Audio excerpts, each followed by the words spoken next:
Hello tout le monde, bienvenue sur les briques de Lumpy. J'ai attendu un bon moment avant de vous faire cette vidéo parce que je voulais être juste sur ce que j'allais dire sur ce set, parce qu'il y a du positif mais il y a aussi du négatif. Pour la petite anecdote, j'avais repéré ce port Lego City 2024 depuis déjà plusieurs mois, notamment quasiment au moment de sa sortie, et coup de bol, j'ai des amis qui me l'ont offert à Noël. Donc ça, c'est vraiment un grand merci à eux parce que j'avais besoin d'un nouveau port dans ma future City. J'en possède déjà 2 et je pense que ça pourra certainement matcher avec les 2 que j'ai déjà. Alors je vais déjà en premier lieu vous parler du montage qui m'a plutôt ravi parce que je m'attendais à quelque chose peut-être de plus simpliste, peut-être avec peu de détails.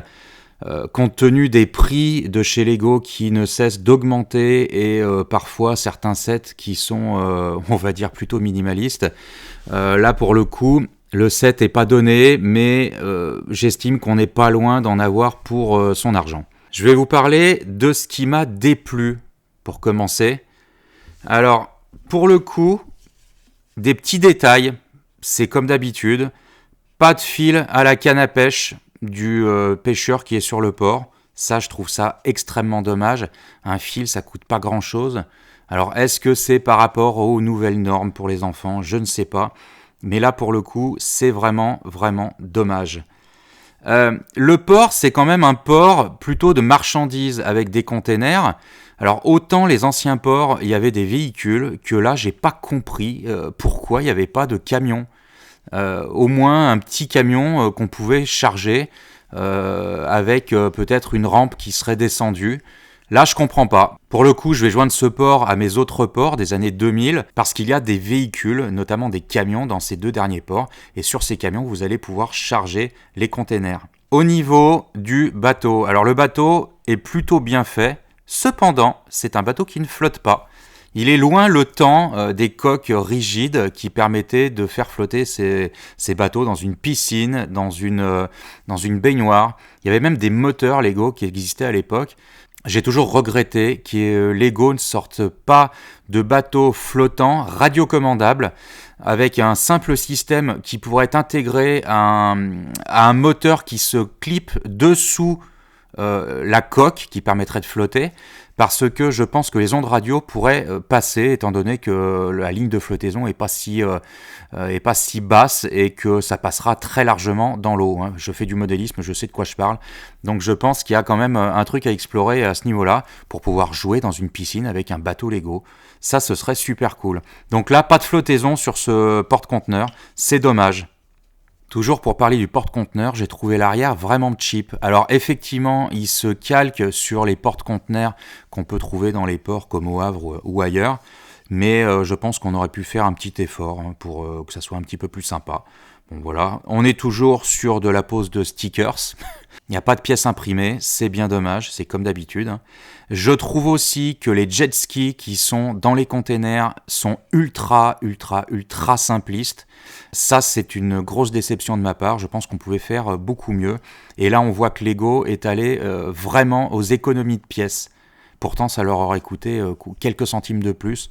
Et je trouve ça vraiment dommage. Je vais donc passer maintenant au point positif de ce set.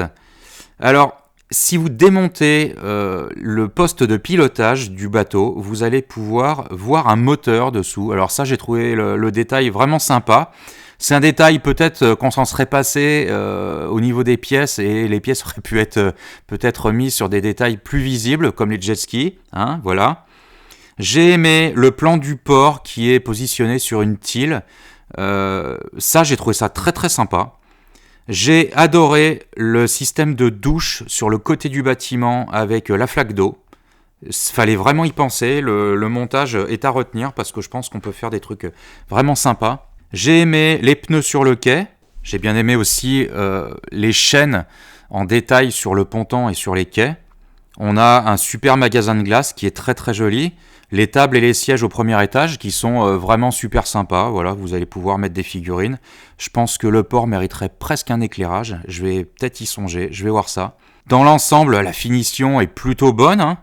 J'ai bien aimé aussi la poignée de porte en corne de vache. Voilà, ça permet d'utiliser des éléments de type corne de vache. Pourquoi pas en poignée. Donc ça peut vous donner des idées. C'est pour ça que je vous dis, dans l'ensemble, ce set est plutôt réussi, malgré quelques petites bévues, comme je le dis, au niveau des jet skis notamment, peut-être au niveau de l'arrière du bateau, comme je l'ai déjà dit. Cependant, je suis plutôt satisfait d'avoir réalisé ce montage. J'ai passé vraiment un bon moment, et je sais que ce port va être super beau dans ma city. J'aimerais que vous me donniez votre avis en commentaire de cette vidéo. Dites-moi ce que vous en pensez de ce set. Dites-moi aussi si vous l'avez et dites-moi si vous l'avez notamment modifié, si vous avez pu l'intégrer dans une city peut-être un peu plus ancienne. Voilà, je serais curieux de voir avec vous ce que vous en avez fait. Je vous remercie de m'avoir suivi sur cette vidéo. On se dit à très très bientôt pour une prochaine vidéo d'un prochain montage. Mais pour le moment, je suis très occupé à faire les travaux de ma pièce Lego. Donc, on se verra certainement dans quelques semaines pour une prochaine vidéo. À très vite sur les briques de Lumpy.